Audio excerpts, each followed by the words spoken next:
as requested, I'm going to write an American option of the paper 2B. Quick little recap of the requirements here. You can't hear this enough because some people always get confused on what they're supposed to do here. For paper 2, you have an hour and a half to complete your paper 2. You need to do 2 questions and both parts of 2 questions. So I'm going to go ahead and scroll down to the American option here.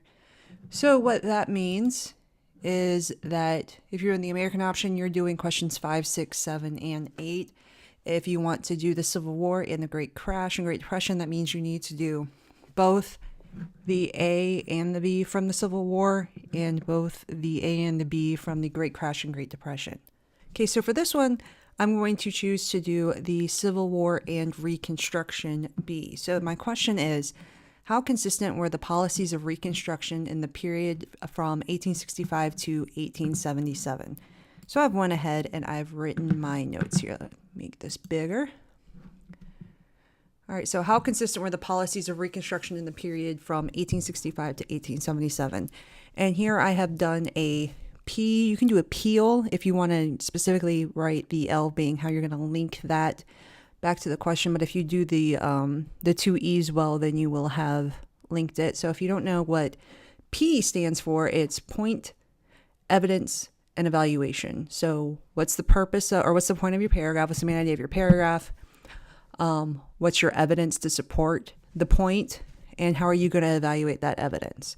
And then if you want to make the L, how are you going to link that back to the question? So if you've done your evidence and evaluation correct, your L is going to go ahead and work out to link that back to the question.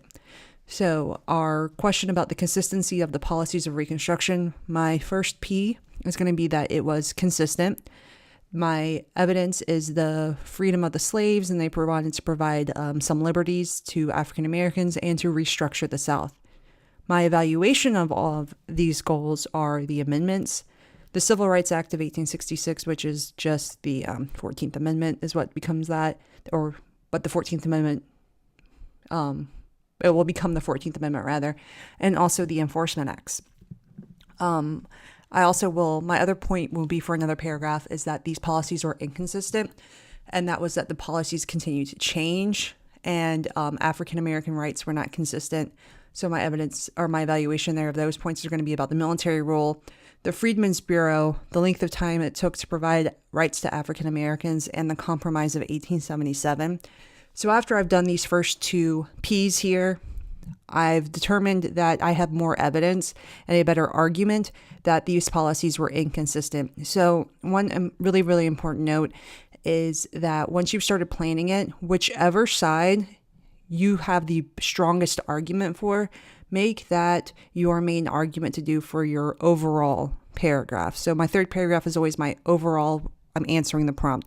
Which one of these is correct? Were they more consistent or were they more inconsistent? So I've argued both sides, and I'm going to say they're actually more inconsistent. So that's based off of the evidence I have, and I can make a better argument that the policies are more inconsistent than they are consistent. So for my final paragraph, I'm going to bring back up the Reconstruction Acts and the election of 1876. And my evaluation of that evidence is that the policies kept changing. They were ignoring tenant farming and sharecropping and peonage, and that Republicans were more interested in maintaining power, which resulted in the failure of Reconstruction. All right, so I actually wrote a whole lot on this one. Remember, your B's are worth a lot more points than your A's, worth double your A's. So spend about 30 minutes on each B.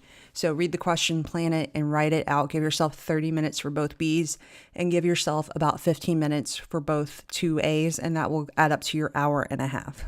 So looking at my question, how consistent were the policies of Reconstruction in the period from 1865 to 1877?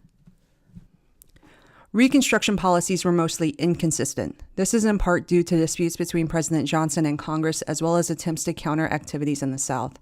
As part of presidential Reconstruction, Johnson wanted to allow Southern states to re-enter the Union on condition they ratified the 13th Amendment and pardoned former Confederates. Johnson began carrying out his plans, but when Congress returned to session, they put a stop to presidential Reconstruction.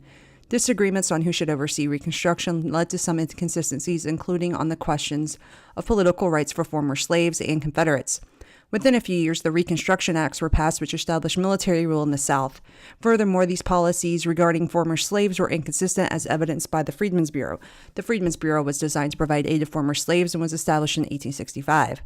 But it faced attempts by Johnson to veto the program within a year. It was dissolved by 1872 and had mostly been ineffective since the end of the 1860s. Also, policies regarding the rights of African Americans were inconsistent. While slaves were freed in 1865, they were not given full citizenship rights until 1868, and voting rights for African American men were not extended until 1872. Finally, it can be argued that the Republican Party chose maintaining political power over continuing Reconstruction. The Compromise of 1877 ensured that the Republican Party would maintain control over the presidency at the expense of ending Reconstruction. This shows a lack of political willpower to continue Reconstruction. And there were some consistencies to Reconstruction policies. The goals of Reconstruction were to maintain freedom for former slaves and to restructure the South. The 13th Amendment ending slavery was ratified in 1865. In order for the former rebelling states to re-enter the Union, they were required to follow the 13th Amendment and free their slaves. Additionally, the 14th Amendment established former slaves were U.S. citizens, and as such had the same constitutional rights as other citizens. The Reconstruction Acts did show Congress was serious about forcing Southern states to accept the decisions of the federal government. Additionally, the Enforcement Acts reaffirmed the government's desire to protect African American rights, specifically from the Ku Klux Klan, by allowing the president to suspend habeas corpus and utilize force to suppress actions of the Klan. And then finally, for my last paragraph, I have, despite the Reconstruction amendments and attempts to act against the Ku Klux Klan, Reconstruction policies were largely inconsistent. Although the government showed a desire to preserve the freedom of former slaves, the government still allowed slavery if a person was convicted of a crime. This is called peonage, and tenant farming and sharecropping. These practices allowed Southerners to essentially reestablish a de facto slavery in many instances. The Reconstruction Acts showed a shift in policies towards the Southern governments by granting the federal government more control over the states when previous requirements for readmittance to the Union did not involve as much federal oversight. Finally, Reconstruction policies were more inconsistent because as time passed, interest in Reconstruction waned. The public did not want to continue spending the money, and the Republicans became more concerned with maintaining control of the White House than continuing to oversee Reconstruction.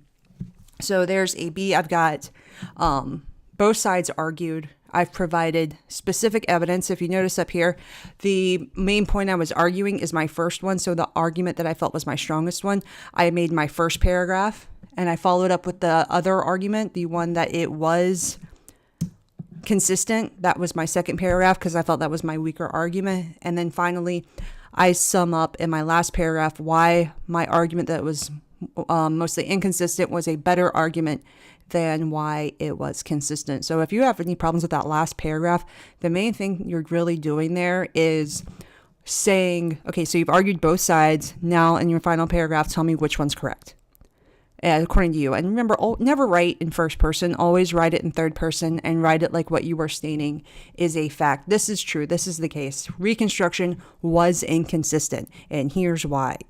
But always remember, you don't have to argue, try to figure out which side they want you to argue. Make sure on a case like this, you argue the one that you have the best evidence for. So you always have to do both sides. So for the question, how consistent were the policies of Reconstruction? You have to argue that they were consistent, and then you have to argue that they were not consistent. If you do both of those things, you should pass. It's going to be a level 3 if you just do both of those things. If you want to get into that level 4 and that level 5 range, that's when you need to throw that third paragraph I have on here, which is where I make my argument why one side is better than the other, why one argument is the more historically accurate argument. So if you do those things, you should be in the 4 and 5 range. Just make sure if you do that last paragraph that it's not just a rehash of what you've already said.